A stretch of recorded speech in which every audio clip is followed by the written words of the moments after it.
Será que é mesmo malvado? Será que é mesmo malvado? Conceito estragado está por dia acordado. Pureza e santidade são valores fadados. A culpa e o pecado escravizam os fracos, os que deixam de viver com medo do purgatório. Com medo do purgatório. Com medo do purgatório.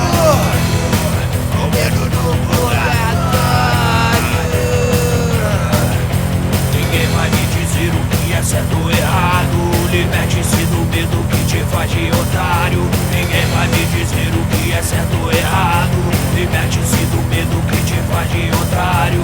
Ninguém vai me dizer o que é certo ou errado. Liberte-se do medo que te faz de otário. Ninguém vai me dizer o que é certo ou errado. Liberte-se